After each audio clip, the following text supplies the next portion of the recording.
Scream all you want, die with your baby, for all I care. Those were the last words Emma heard from her husband as labor pains ripped through her body. He did not drive her to the hospital. He shoved her aside and walked out the door, where his mistress was waiting in a running car. 8 months pregnant, alone on the floor, contractions coming every 2 minutes. Her own mother refused to help, calling her dramatic and unstable. She lost her home, lost her money, lost custody of her newborn daughter. 3 times she watched them carry her baby away. Marcus thought he had destroyed her forever.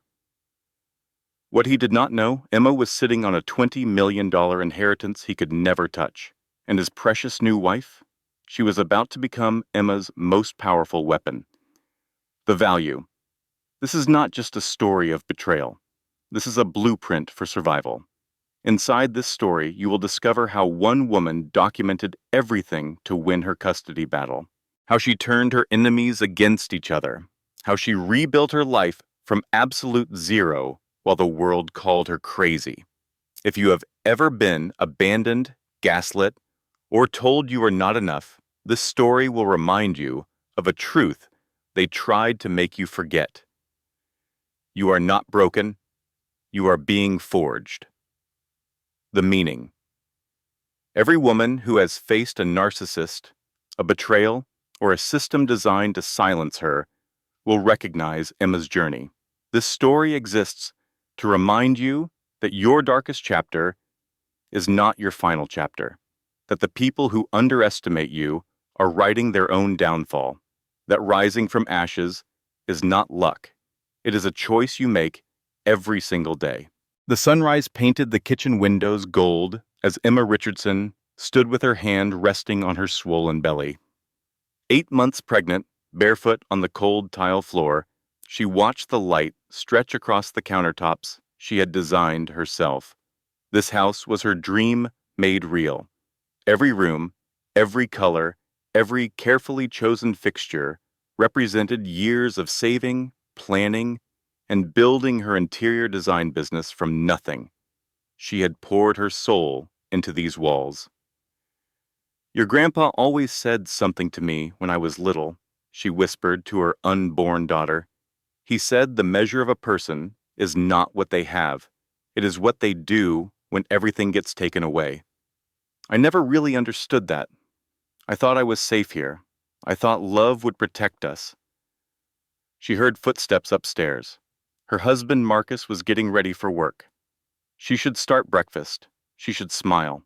She should pretend she did not notice the perfume on his collar last week, or the way he turned his phone face down whenever she walked into the room. Emma Richardson had spent 32 years learning to trust people. Her father, Robert, had taught her that kindness was strength, that believing in others was brave, not foolish. When cancer took him during her sophomore year of high school, she held on to those lessons like a lifeline. Now, standing in her beautiful kitchen, with her beautiful life stretching out before her, she felt the first whisper of doubt she had been ignoring for months. Something was wrong with her marriage. She pushed the thought away and reached for the coffee maker. Marcus liked his coffee strong, 2 sugars, ready when he came downstairs. She had made it the same way for 6 years. Her phone buzzed on the counter. A text from her best friend Jade. Girl, brunch Saturday? Miguel is watching the kids. I need adult conversation before I lose my mind. Emma smiled despite herself. Jade Thompson had been her anchor since college. When Emma married Marcus, Jade had stood beside her as maid of honor, whispering jokes about his groomsmen to keep Emma calm. When Jade went through her own brutal divorce 3 years ago, Emma had returned the favor, holding her friend through nights of tears and fury. Jade was the only person who said out loud what Emma refused to admit. She typed back a quick yes and set the phone down just as Marcus appeared in the doorway. Marcus Bennett was handsome in the way that looked good in photographs. Sharp jaw, expensive haircut, suits that cost more than most people paid for rent. He was the CFO of a real estate development company. and he wore his success like armor. "Coffee ready," Emma said, handing him the mug. He took it without looking at her. His eyes stayed on his phone. "I have meetings until late tonight," he said. "Do not wait up." Emma watched him scroll through messages, his thumb moving fast. "Again?" she asked. Marcus finally looked up. His eyes were cold, impatient. "Is that a problem?" "No," she said quickly. "I just thought maybe we could have dinner, talk about the nursery. The baby will be here in 4 weeks, and we still have not decided on a name." Marcus set down his mug with a sharp click. "You handle it. That is what you do, right? Handle things." He grabbed his keys and headed for the door. "I have to go." The door closed behind him.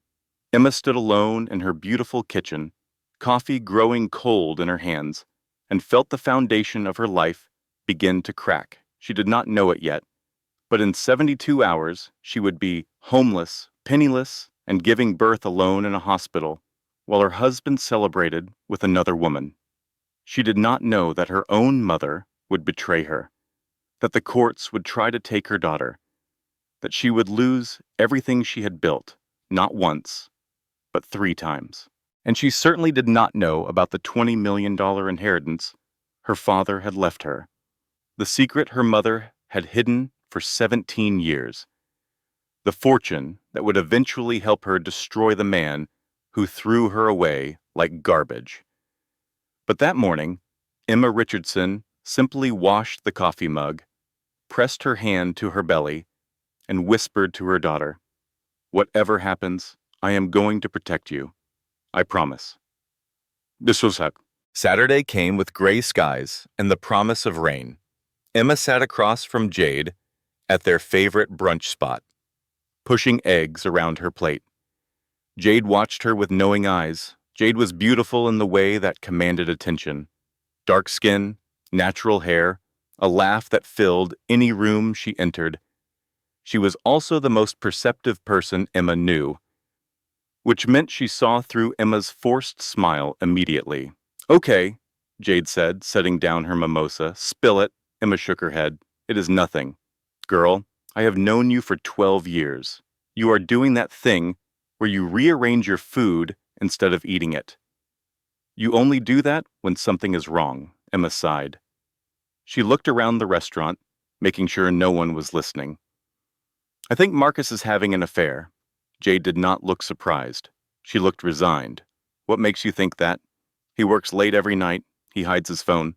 Last week his shirt smelled like perfume, and when I asked about it, he said I was being crazy." Jade leaned forward. "Let me ask you something. When was the last time he touched you? And I do not mean bumping into you in the hallway. When was the last time he actually wanted to be close to you?" Emma tried to remember. The silence was its own answer. Jade nodded slowly. "My therapist taught me something after my divorce. She said, trust your gut, but verify with evidence. Feelings are not crazy, Emma. They are data. Your gut is telling you something. Maybe it is time to listen." Emma's eyes filled with tears. "I am 8 months pregnant. I cannot just accuse him without proof. What if I am wrong? What if you are right?" The question hung between them. Emma did not have an answer. "Then you need to protect yourself," Jade said firmly. "Start documenting things. Keep records. Screenshot anything suspicious. Because if I am being honest with you, and I am always honest with you, something is not right here. And when it comes crashing down, you are going to need evidence." Emma wiped her eyes. "You really think it is that serious?" Jade reached across the table and took her hand. "I think you married a man who is charming enough to fool both of us. I think you have spent 6 years making excuses for someone who does not deserve them. And I think that baby girl deserves a mother who is ready for whatever comes next." Emma looked down at her belly, felt her daughter kick. "Okay," she whispered. "Okay, I will start paying attention." She had no idea that paying attention would not be enough, that the betrayal coming for her was bigger than an affair, deeper than lies, more devastating than anything she could imagine. In 48 hours, her husband would kick her out while she was in labor for his mistress. He would leave her on the floor in contractions while another woman waited in a car outside their home. And Emma's life would shatter into pieces so small she would wonder if she could ever put them back together. The contractions started at 11:17 on a Tuesday night. Emma had been sleeping fitfully, her body too heavy and uncomfortable to find rest.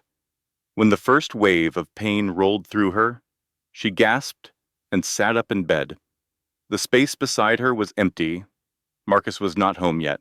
Another late meeting, another night alone. She grabbed her phone and dialed his number. It rang 4 times before he answered. "What is it?" he said flatly. "I am busy. Marcus?" Emma breathed through another contraction. "The baby is coming. My water broke. I need to get to the hospital." Silence on the line. "Marcus?" "Fine," he said. "I will be there in 20 minutes." The call ended.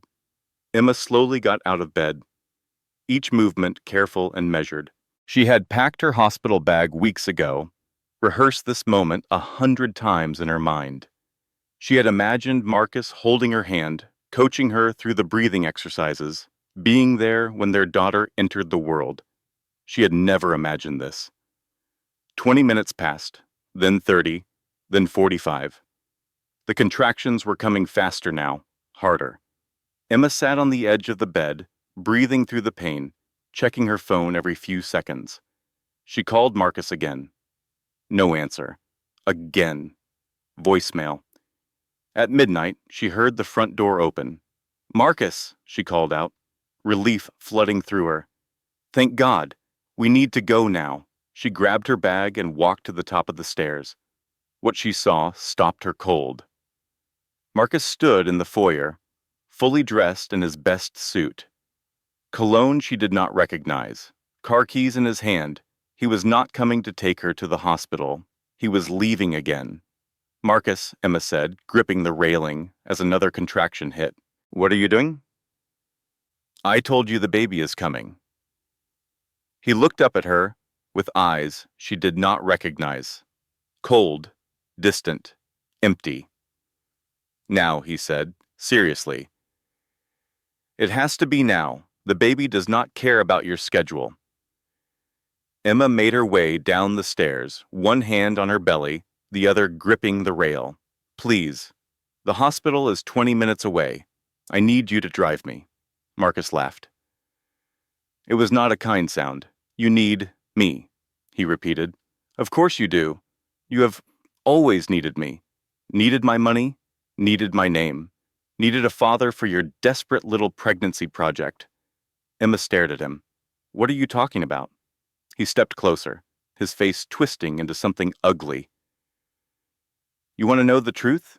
This baby was your idea, your trap, your pathetic attempt to chain me to your boring, needy existence for the next 18 years. "Marcus, please," Emma whispered. A contraction tore through her, and she doubled over, grabbing the doorframe for support. He did not move to help her.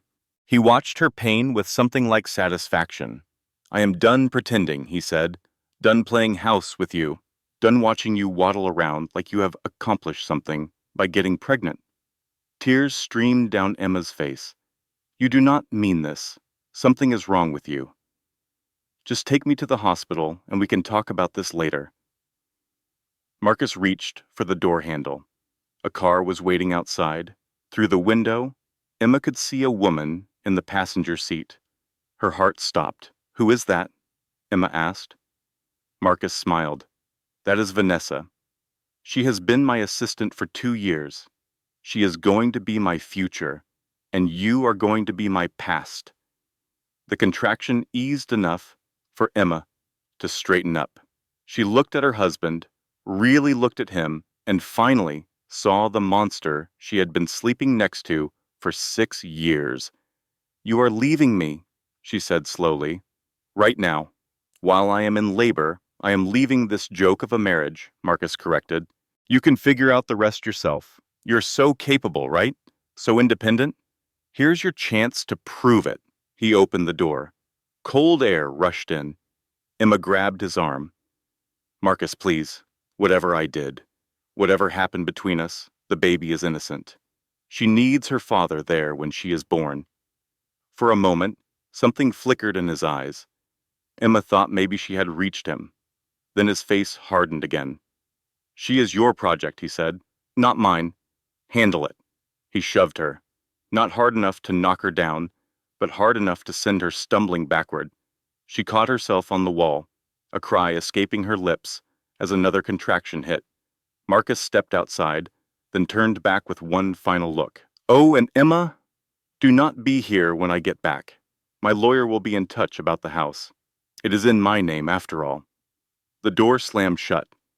Through the window, Emma watched her husband walk to the car where Vanessa waited. She watched him lean over and kiss the other woman. She watched the car drive away into the night. Then she slid down the wall and sat on the cold floor of her foyer, alone, in labor, abandoned. She stayed there for 3 minutes, crying, shaking, feeling her world collapse around her. Then she remembered the baby. Her daughter did not care about Marcus. Her daughter needed her mother to be strong right now. Her daughter needed to be born somewhere safe. Emma pulled out her phone with trembling hands and called the only person she could think of. Her mother answered on the third ring. Mom, Emma sobbed, I need help. Marcus left. I am in labor. I need someone to drive me to the hospital. There was a pause on the line. A long, terrible pause. Emma, her mother Dorothy finally said, I just got off the phone with Marcus. He told me what happened. He said you attacked him. What? No, Mom, that is not true. He pushed me and left with another woman. He said you have been unstable. Dorothy continued, as if Emma had not spoken. Emotional, violent. He said he tried to help you, but you refused to get treatment. Emma could not believe what she was hearing. Mom, I am in labor. Your grandchild is coming. Please, I need you. Another pause, longer this time. Maybe this is for the best, Dorothy said. Maybe some time apart will help you see things more clearly. Get some rest. We will talk tomorrow. Mom, wait. Please. The line went dead. Emma stared at her phone. Her mother had hung up on her. While she was in labor, while she was alone and terrified and begging for help. She was completely, utterly alone. Another contraction ripped through her body. Emma screamed into the empty house. Then she did the only thing she could do. She grabbed her bag, found her car keys, and drove herself to the hospital. 17 minutes of contractions. 17 minutes of gripping the steering wheel and praying she would not pass out. 17 minutes of talking to her daughter. We are going to be okay, she whispered between waves of pain. I do not know how, but we are going to be okay. I am not going to let anyone hurt you. I promise. She did not know yet that this was only the beginning, that the betrayals were just starting, that before she could rise, she would have to fall so much further. But she made it to the hospital. She walked through those automatic doors alone, and when a nurse named Rita rushed to help her, Emma collapsed into her arms and finally let herself break. The delivery room was too bright and too cold, and Emma was too alone. Rita, the nurse who had caught her, when she stumbled through the emergency room doors, had stayed by her side for the past 6 hours. She was in her 50s, with kind eyes and gentle hands, and she held Emma through every contraction like she was family. You are doing amazing, Rita said, wiping Emma's forehead with a cool cloth. I know it does not feel like it, but you are stronger than you realize. Emma shook her head, tears streaming down her face. I cannot do this alone. Rita squeezed her hand. Look at me. You are not doing this alone. I am right here, and in a few hours, you are going to be holding your daughter. That is what matters right now. Not him, not anyone else. Just you and that baby. Another contraction seized Emma's body. She gripped the bed rails and screamed into the pain. When it passed, Rita leaned close. I have been doing this job for 30 years. I have seen a lot of women in this room. You know what separates the ones who survive from the ones who do not? Emma shook her head weakly. It is not money or support or luck. It is refusing to quit. It is looking at the worst moment of your life and saying, I am not done yet. You have that in you. I can see it.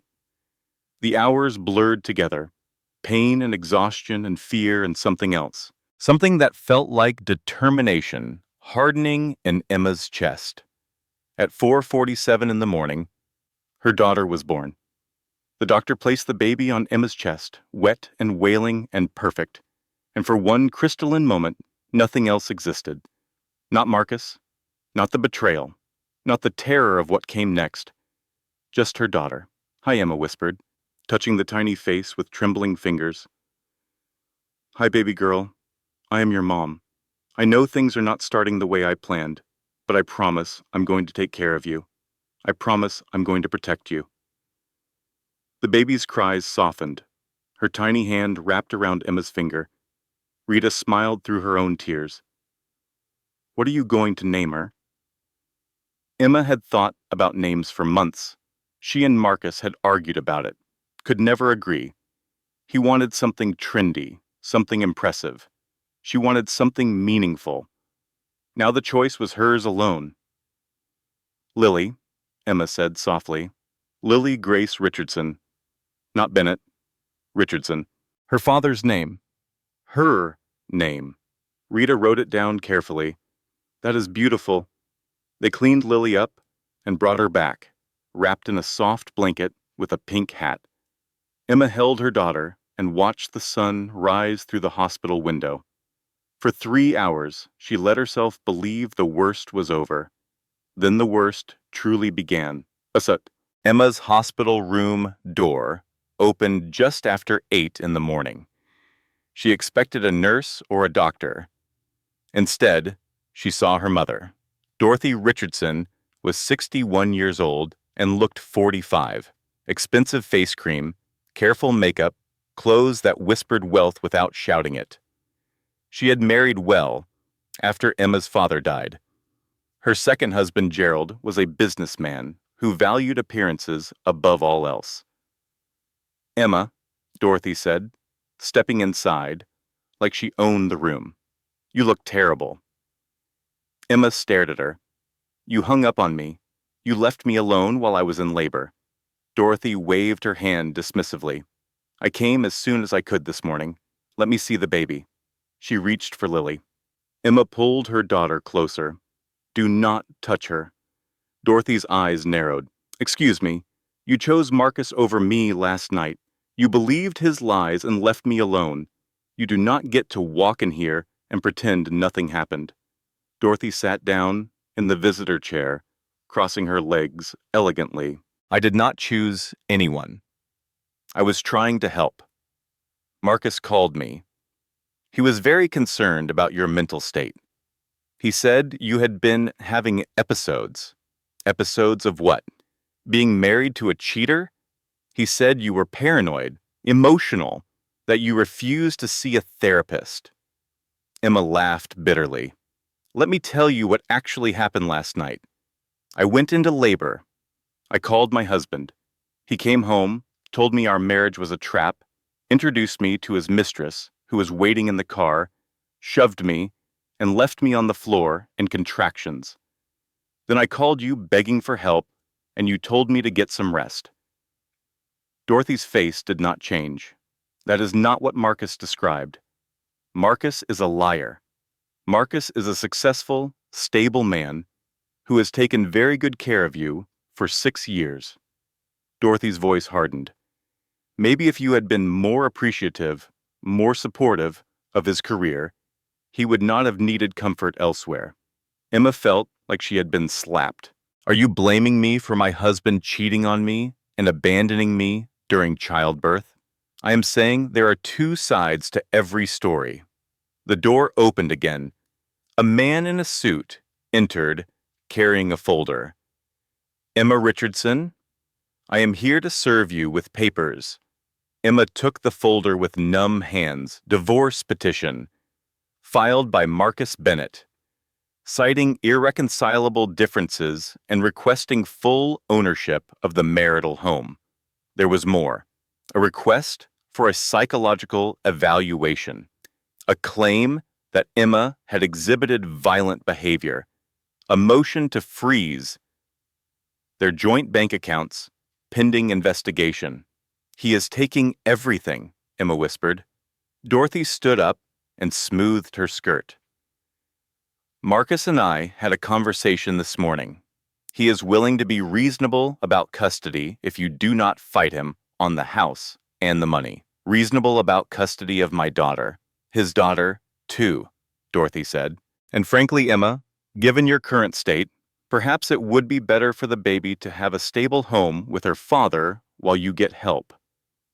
Emma looked at her mother, really looked at her, and she finally understood something that had been hiding in plain sight her entire life. Dorothy had never loved her. Not really. Dorothy loved appearances.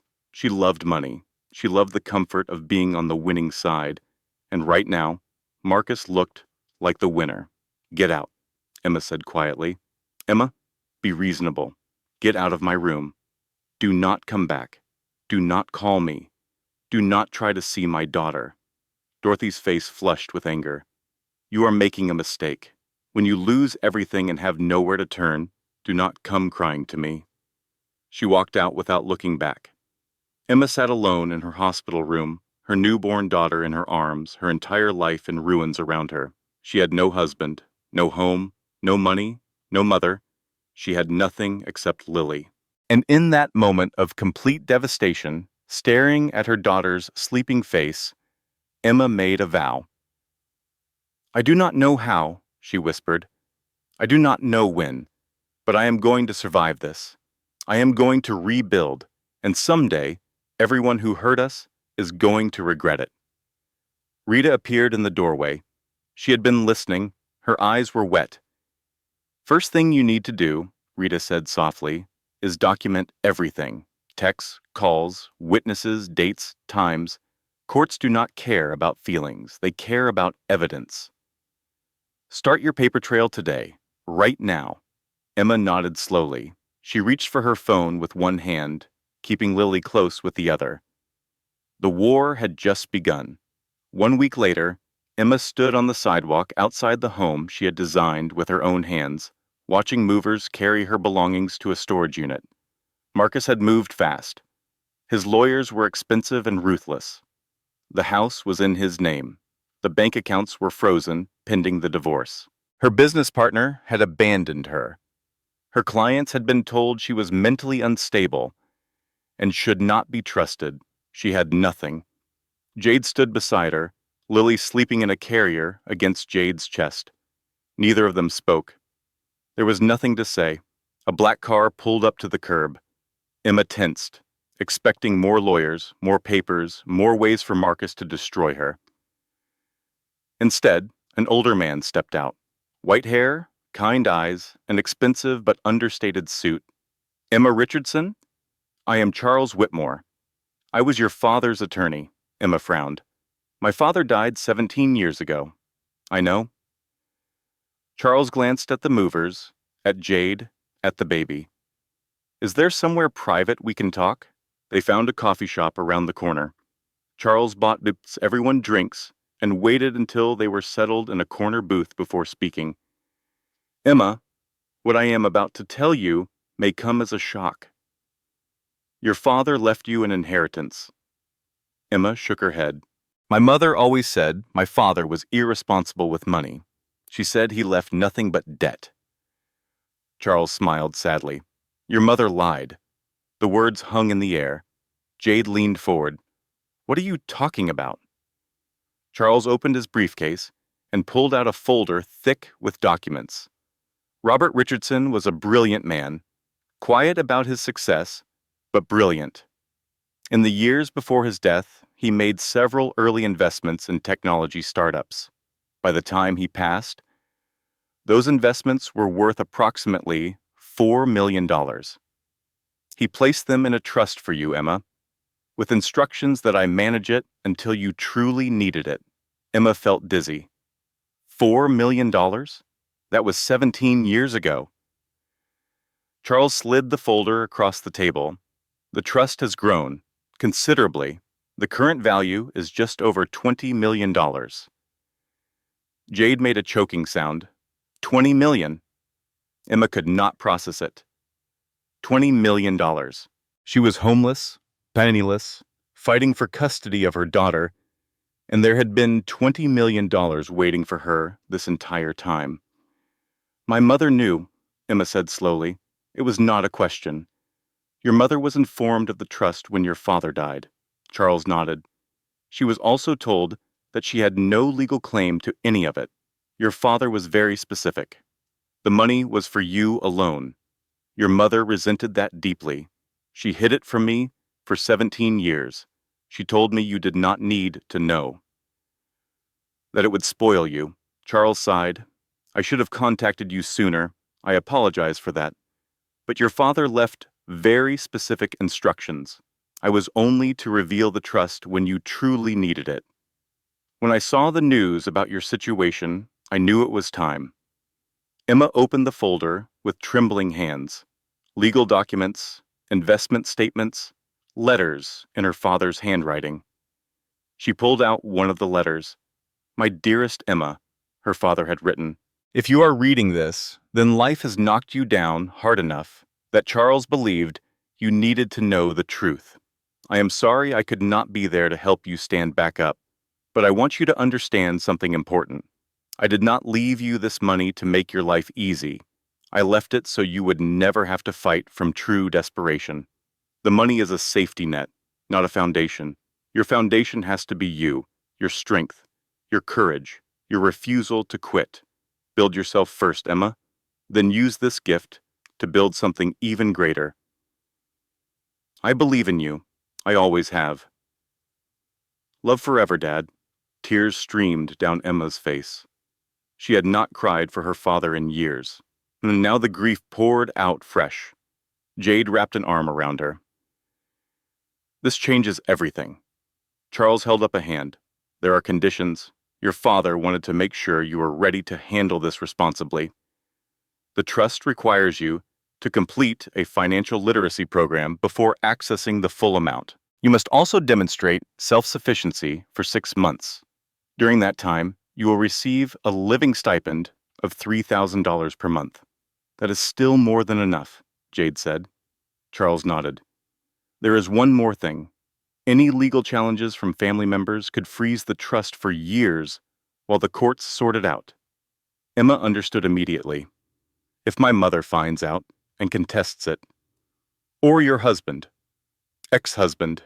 Charles looked at her seriously. The smartest thing you can do right now is keep this quiet. Let everyone believe you have nothing. Build your case. Build your life. And when you are ready, when you have completed the requirements and secured your position, then you can reveal the truth. Emma looked down at the letter in her hands. Her father's words. His belief in her. 6 months, she said. Charles smiled. 6 months of hard work. 6 months of patience. Then everything changes. Emma folded the letter carefully and placed it in her pocket, close to her heart. For the first time since Marcus threw her out, she felt something other than despair. She felt hope. 6 months passed. Emma rented a small apartment in a modest neighborhood. 2 bedrooms, thin walls, a kitchen that was barely a kitchen. But it was hers. She enrolled in the financial literacy program the trust required. She took classes at night, studied during Lily's naps, learned about investments and compound interest, and the difference between assets and liabilities. She started her interior design business again from scratch. No office this time, just her laptop and her talent. She took small jobs, things Marcus would have considered beneath her, redesigning a bakery on a shoestring budget, helping a young couple make their tiny apartment feel like home, building a portfolio one project at a time. She documented everything about Marcus. Every text, every email, every instance of his cruelty. Rita had been right. Evidence mattered. And slowly, painfully, she began to rebuild. Jade was there, through all of it. Every breakdown, every small victory, every 3 a.m. feeding, when Emma felt like she could not take another step. One night, they sat on Emma's second-hand couch while Lily slept in the next room. "You know what I cannot stop thinking about," Emma said. "He thought I was nothing. He thought throwing me out would destroy me. And for a while, it almost did." "But it did not," Jade said. "No," Emma shook her head. "It did not. And I think that is the part that would really kill him. If he knew I was surviving. If he knew I was building something without him," Jade grinned. "Girl, you are not just surviving.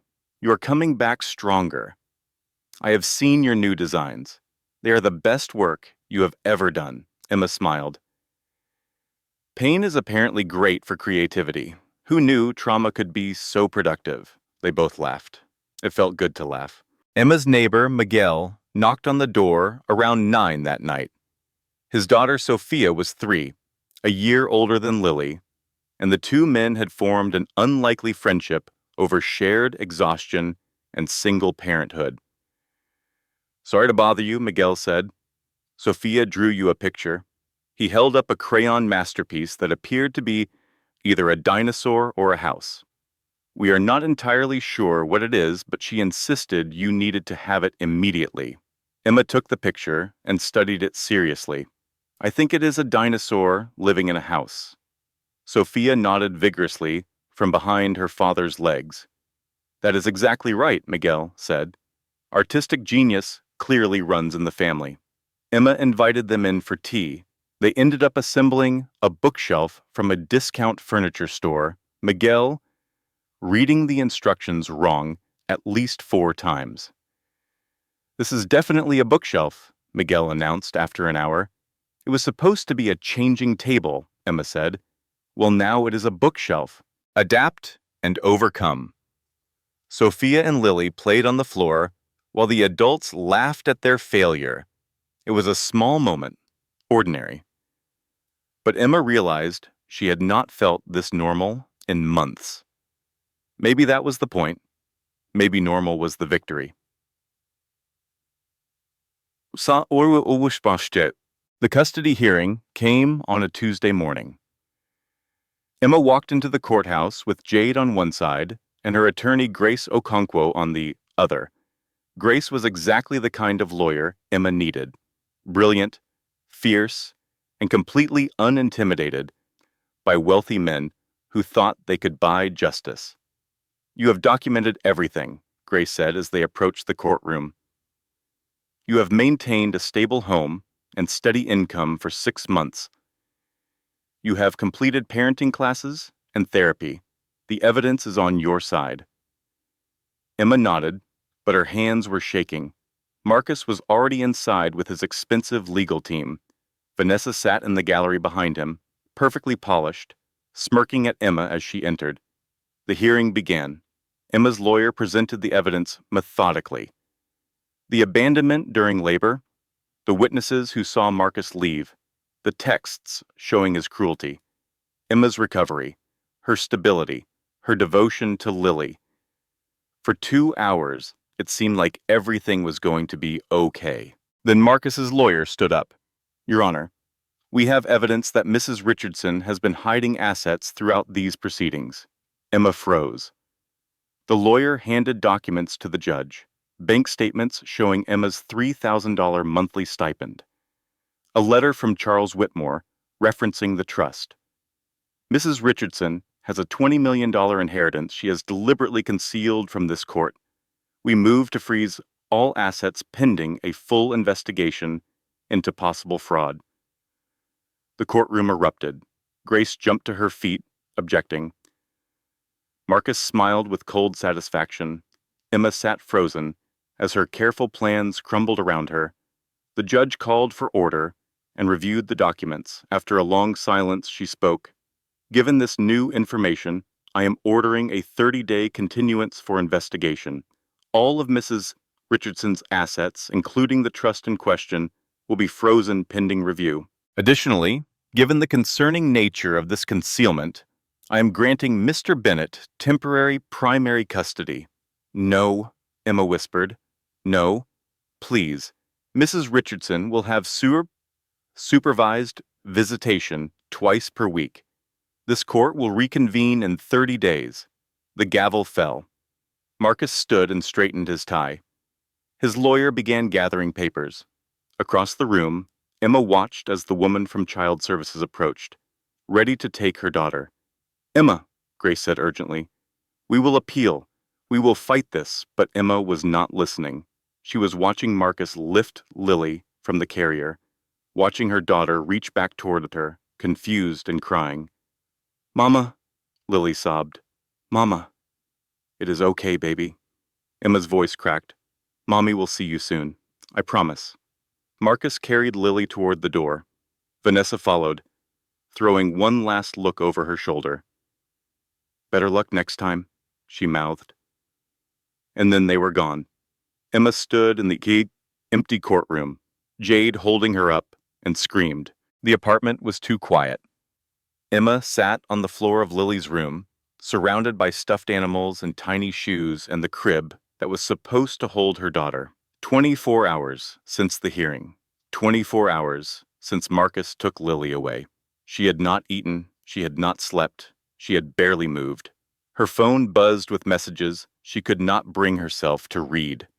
Jade, Grace, Miguel, Charles, Whitmore, everyone trying to help, everyone saying things would work out. But Emma could not hear them over the sound of her daughter crying for her. The worst part was the silence. At home, there had always been noise, Lily babbling, Lily laughing, Lily crying in the night for comfort that Emma was always there to give. Now there was nothing. Emma pulled her knees to her chest and stared at the wall. For the first time since Marcus kicked her out while she was in labor, she thought about giving up. What was the point? She had done everything right, built herself back up, followed the rules, trusted the system, and the system had taken her daughter anyway. Maybe Marcus was right. Maybe she was nothing. Her phone rang. Jade's name on the screen. Emma let it ring. Once, twice, 3 times. Then she answered. Emma? Jade's voice was worried. Open your door. I am outside. Emma did not want to move, but something in Jade's voice made her get up anyway. Jade stood in the hallway with coffee and food and the look of someone who had been where Emma was now. I know, Jade said simply. I know how this feels. She came inside without waiting for an invitation, set the food on the counter, sat down on the floor next to Emma in Lily's room. They were quiet for a long time. Finally, Jade spoke. When Derek took my kids, I wanted to die. I'm not saying that to be dramatic. I mean, I actually thought about ending it. The pain was too big. I could not see past it. Emma looked at her friend with new eyes. You never told me that. Because I survived it. Jade's voice was steady. And I survived because someone reminded me that my kids needed me to keep fighting. Even when I could not see them. Even when the system was against me. They needed me to not give up. How did you keep going? 1 hour at a time, sometimes 1 minute at a time. You do not have to see the end of the road right now. You just have to take the next step. Emma wiped her eyes. What is the next step? Jade pulled a piece of paper from her pocket. Grace called me. She found something.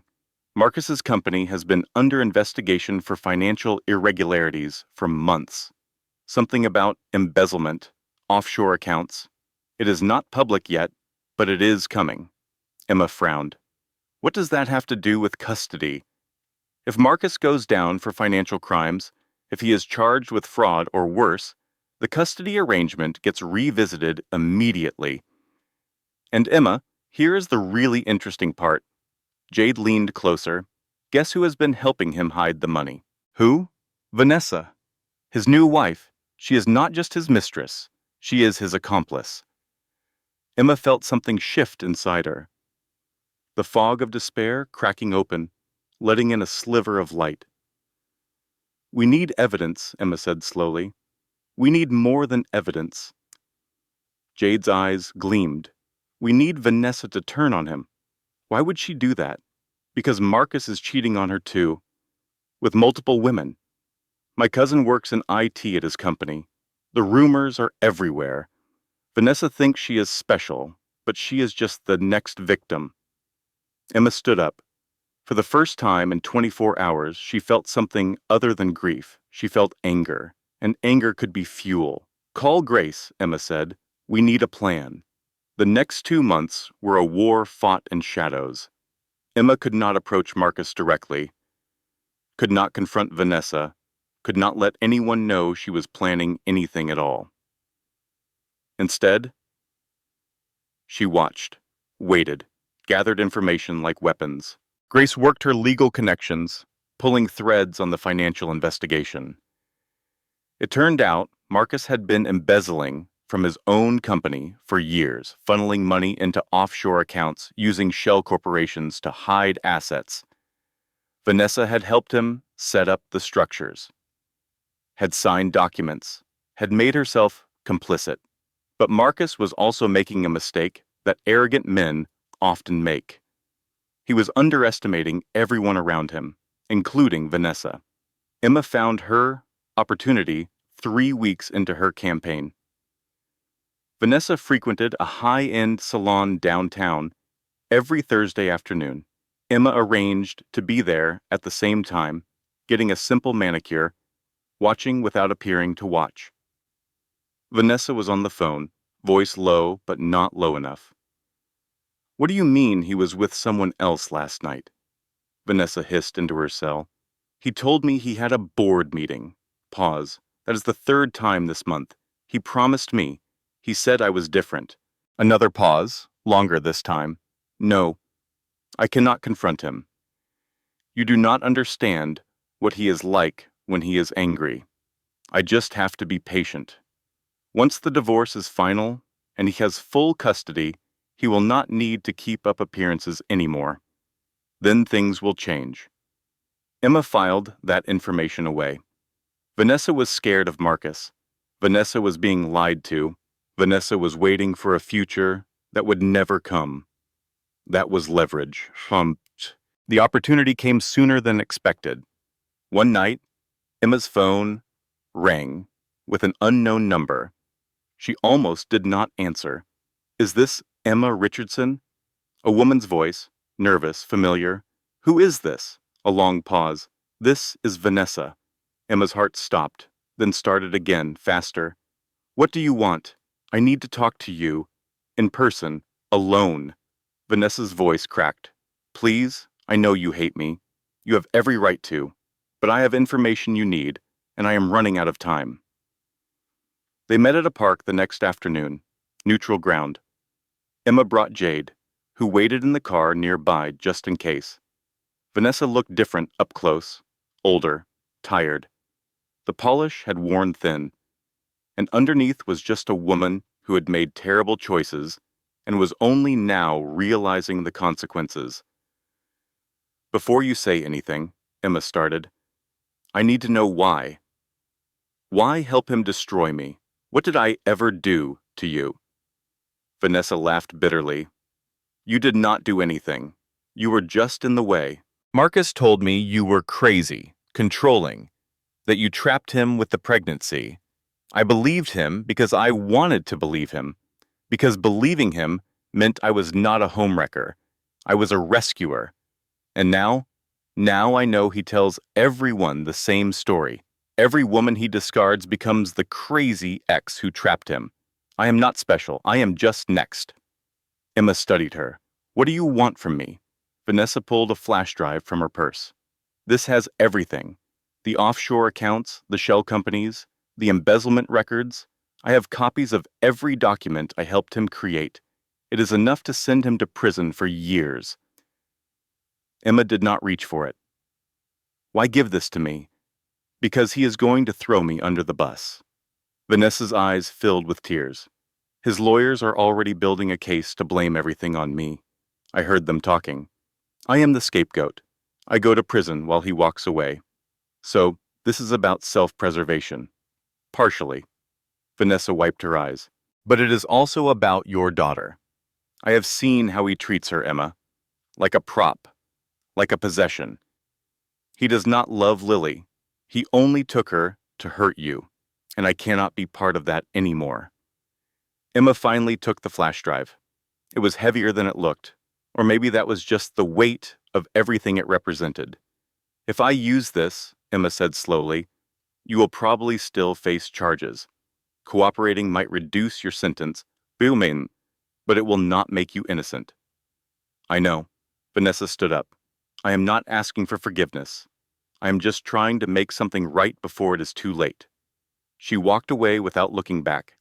Emma sat alone on the park bench, flash drive in her hand, and allowed herself one moment of satisfaction. The trap was set. Everything was finally coming together.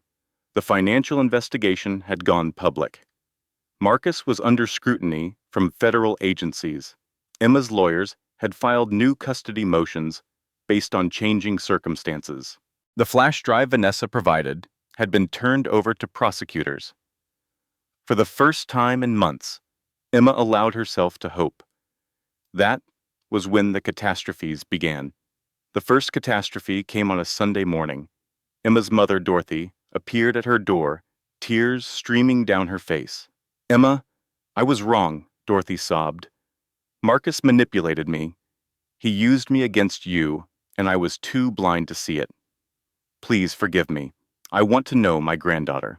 Emma should have known better.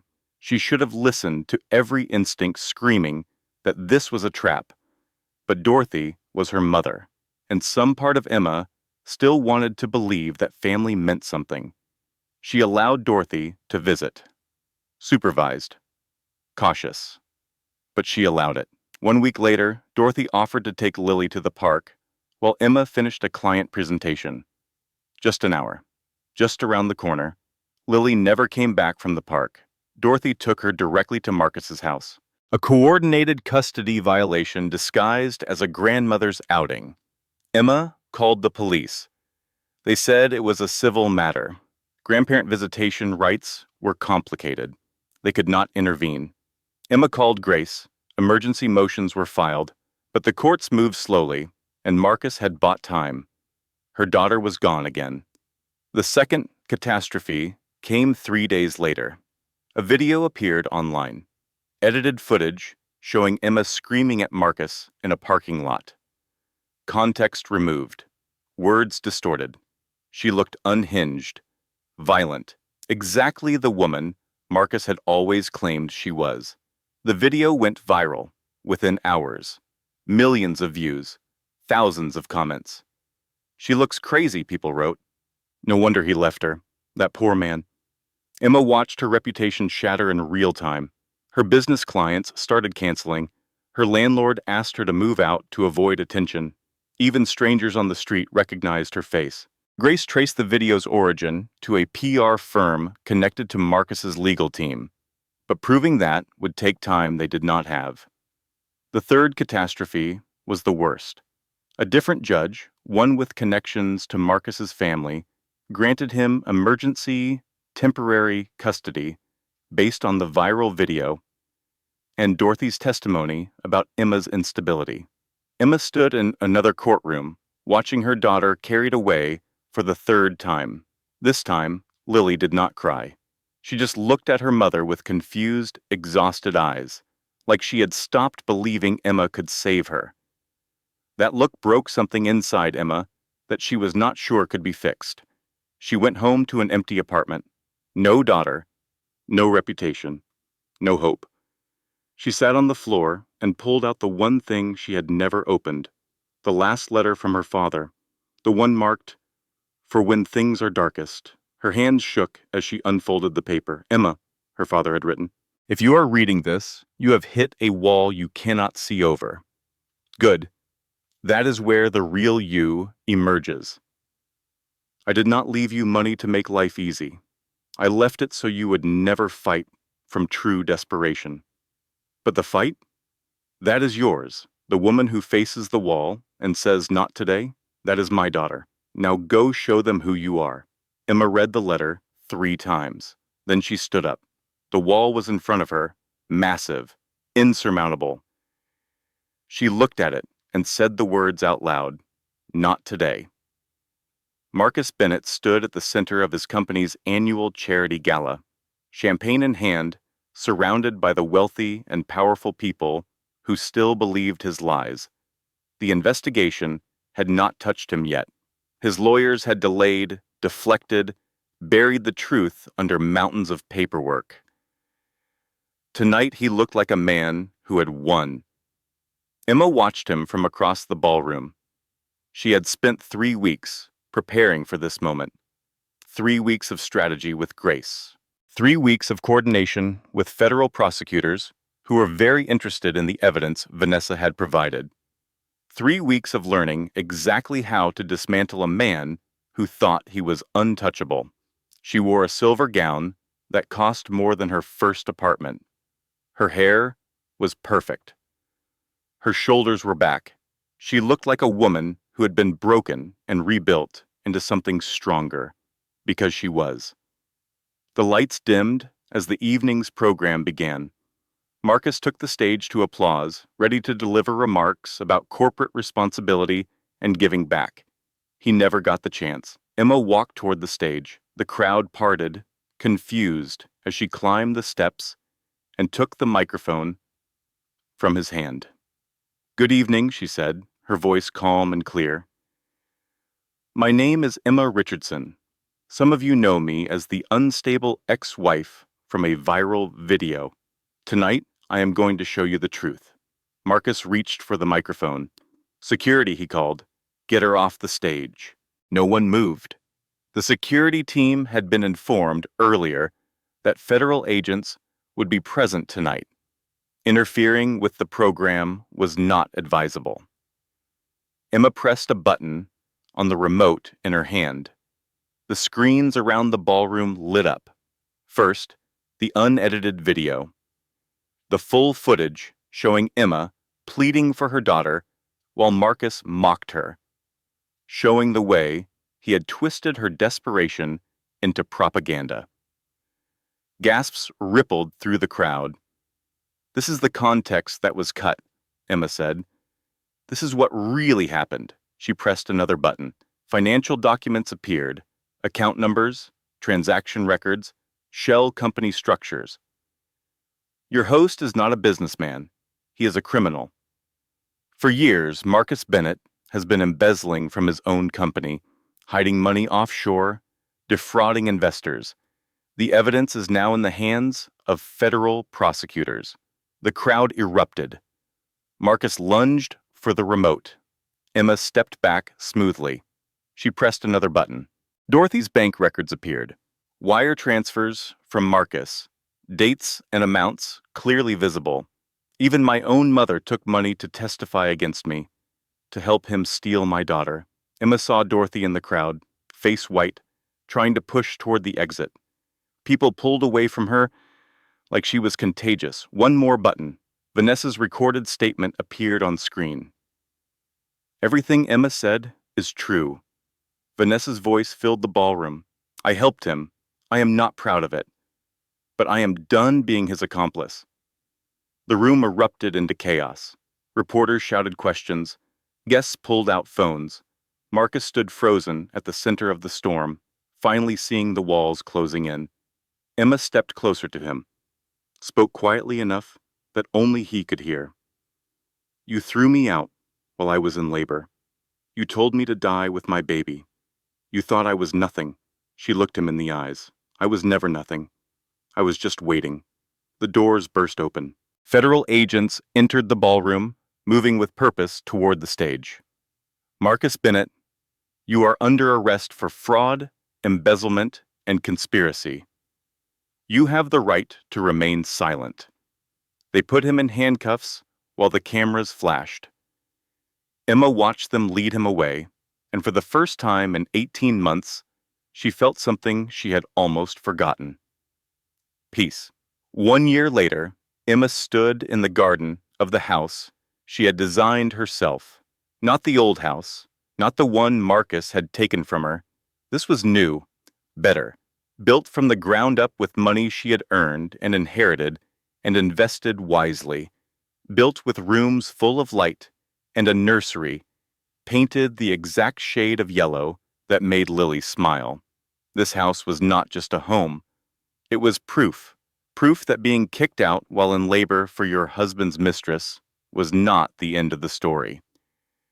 Proof that losing everything could be the beginning of something greater. Proof that a woman who refused to quit could rebuild her life into something unrecognizable to the person who tried to destroy her. Lily ran through the garden, 3 years old now, chasing butterflies with the determined focus of a child who knew she was loved. "Mommy, look!" Lily pointed at something in the flowers. "A ladybug." Emma crouched beside her daughter. "I see it. How many spots does it have?" They counted together. 11. Lily declared it lucky. The back gate opened and Jade walked through, carrying wine and wearing her signature smile. "Am I late?" "Fashionably," Emma said, hugging her. "Good. I have a reputation to maintain." They settled on the porch while the sun set. Miguel and Sophia came by later. Grace stopped in between appointments. Rita, who had become something like a grandmother to Lily, arrived with cookies she had baked that morning. This was Emma's family now. Not the one she was born into, but the one she had built, stronger for being chosen. As the evening wound down and the children fell asleep on blankets in the living room, Jade raised her glass. To Emma, who faced the worst and came back swinging. Emma shook her head. To everyone who helped me stand back up. I could not have done this alone. Girl, you were never alone. Jade grinned. You just could not see us through all that pain. They drank. They laughed. They told stories that would have been impossible to imagine 18 months ago. Later, after everyone had gone home, Emma tucked Lily into bed. I love you, baby girl. Love you, Mommy. Lily yawned. She was asleep before Emma reached the door. Emma walked through her quiet house, touching the walls she had designed, the furniture she had chosen, the life she had rebuilt from nothing. She ended up at the window, looking out at the garden, thinking about everything that had led to this moment. Marcus was in federal prison. 15 years, no possibility of early parole. His company had collapsed. His reputation was destroyed. His new wife was serving community service and starting over from nothing. Dorothy had been charged with conspiracy and custodial interference. She received probation and mandatory counseling, but the real punishment was permanent estrangement. Emma had not spoken to her mother in a year and did not plan to start. Vanessa had cooperated fully with prosecutors. Her reduced sentence meant community service rather than prison time. Emma did not forgive her exactly, but she understood her in a way that felt like the beginning of letting go. The viral video had been debunked. The truth had gone just as viral, and the same people who had called Emma crazy were now calling her a hero. She was not sure she felt like a hero. She just felt like someone who had survived. Emma pulled out her father's letter, the one she kept in her pocket always, and read it one more time. The woman who faces the wall and says not today. That is my daughter. I did it, Dad, she whispered to the empty room. I finally understand what you meant. She folded the letter and placed it back in her pocket. Peace. Hard won and finally claimed, 6 months later, a letter arrived. Emma recognized the return address immediately. Federal Correctional Institution, Tallahassee. Marcus. She almost threw it away. Almost burned it. Almost pretended it had never arrived. Instead, she opened it. Dear Emma, congratulations on your victory. You must feel so powerful now. But you forgot something. I know about your father's other family, the one in Seattle, The one with the son who is entitled to half that inheritance. I have already contacted him. His lawyer will be in touch. This is not over. It is never over. Marcus Emma read the letter twice. Her hands did not shake. Her heart did not race. She walked to her laptop and searched her father's name along with Seattle. A photograph appeared. A man in his late 20s. Her father's eyes. Her father's smile. A half-brother she had never known existed. Emma stared at the screen for a long time. Then she closed the laptop and walked to the window. The garden was blooming. Lily was napping. The house was quiet and safe and full of light. Marcus thought this revelation would destroy her, thought it would shatter everything she had built, thought she would crumble under one more blow. He did not know her at all. Emma set her jaw. The fear passed. Something stronger took its place. Then, I guess we are not done yet, she said to the empty room. She picked up her phone and called Grace. I need your help with something, a family matter. She looked out at the garden one more time. The flowers she had planted, the life she had grown. Whatever came next, she would face it. She would fight. She would win, because that was who Emma Richardson was now. A woman who had been kicked out while in labor for her husband's mistress, who had lost everything, who had been betrayed by everyone she trusted. A woman who had risen anyway, and nothing, not secrets, not brothers, not any weapon Marcus could throw from his prison cell, would ever take that from her. Before we begin, I have a small request from my heart to yours. If stories like this matter to you, please take 1 second to subscribe and turn on notifications. Every subscription tells us to keep fighting for these voices. Every comment tells us you are out there, listening, healing, rising. Drop a comment and tell us where you are watching from. We read every single one, and your words inspire the next story we tell. Now, let us begin. Closing statement. Thank you for staying until the end. If Emma's journey moved you, hit that like button and share this with someone who needs to hear it today. Subscribe so you never miss a story that could change your perspective. Remember, your struggle is not your shame. It is your origin story. And finally, a note from our team. This content was carefully researched, developed, and manually edited by our team to deliver meaningful stories with real-life lessons. We do not use shortcuts. We do not copy. Every word is crafted with intention, because you deserve stories that respect your time and touch your soul. Until next time, stay strong. Your comeback is coming.